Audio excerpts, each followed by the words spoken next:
Margaret Silf tells a story of walking through a wood in Ottawa and seeing a leaf. Dead, brown and withered. It's floating in the breeze just at eye level, and she stops to investigate, wondering why it doesn't either fly away or fall to the earth. Even on closer inspection, she can't see any reason for this behaviour. No sign of anything connecting it to the nearby tree, nothing. An hour later, returning by the same route, there is that leaf again, still dancing in front of her eyes. This time she looks more closely and finds a thin gossamer thread, barely visible, which is holding the leaf securely to a nearby branch. If that leaf had not been connected by that thread, it would certainly have flown off in the wind and eventually fallen to the ground. The connection was a vital one. I was thinking of this story the other day after a conversation with one of our members. Of course, we talked about lockdown, how it felt like it had gone on quite a long time. And I asked her if she was looking forward to getting out and about, or if she was a bit apprehensive about going out now. And her response was, I think I've just got lazy. And that comment got me thinking. I can certainly relate to a lethargy that means I actually need a deadline to get anything done. And I've not been rushing about to get other things done.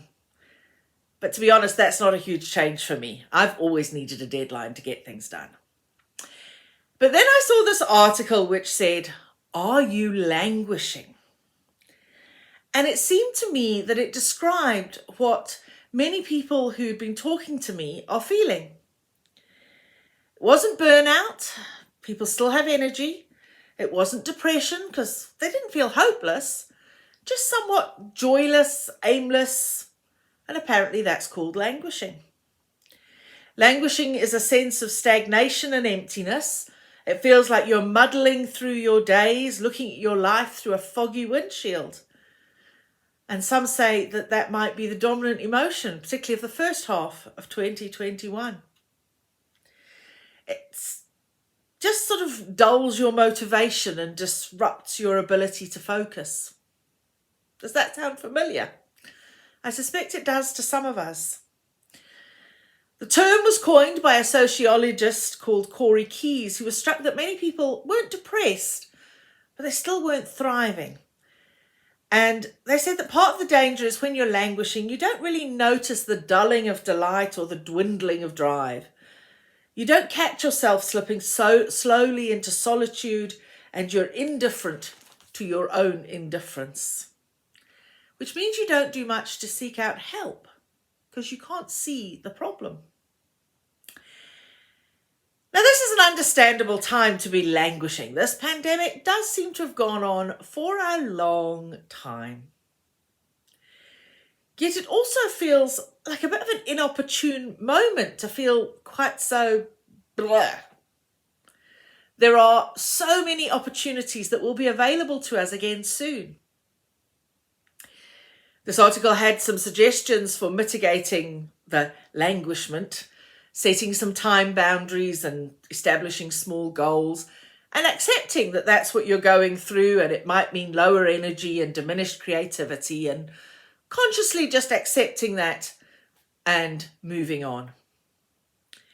As we hopefully move to a different phase of lockdown and more freedom, for some people this is really exciting, a great adventure ready to go. And for others it's daunting or a bit frightening or quite overwhelming, especially if you have been in lockdown on your own, not seen much of other people for the best part of the last year. And it makes me think of that leaf held in place by the thread, just staying in one place, moving slightly at the whim of the air currents. At some point that thread will break and the leaf will soar on the wind or fall to the ground, making part of the golden carpet underfoot. And I sometimes feel like we're held in a sort of limbo, knowing the next steps are coming, but not quite sure what we're ready to do. How will I react when I go out? But I know that I am still held by that thread that is faith. It's a slim thread. And that's not because it's not strong. It's because it's not rigid. It's not a steel bar that leaves me no options. It allows me to move and decide, but unlike the thread on the leaf, it will not let go.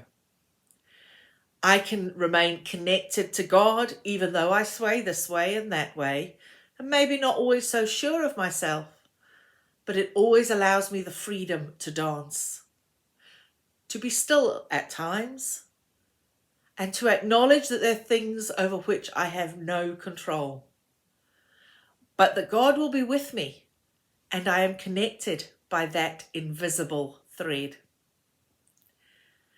From this Sunday, we will open the church for worship again on Sunday mornings. Don't forget to book if you want to come along, because we are still limited in numbers. And if you're not ready to come back to the building to worship yet, that's okay too. And the services from Sunday will be available online and on the phone line from the following Wednesday. And they'll replace these midweek reflections. We will continue to stay connected to each other in as many ways as we can, and go back to some of the ways we used to do that before. But if these are surprisingly tough times for you, then I hope you find some comfort in knowing that others feel that too. There is not only one way to react to the current circumstances. And your connection to God might not always be visible, but that it is like an invisible thread keeping you connected even if you are languishing. But it also allows you, when the time is right, to dance and move and live in His being. God bless.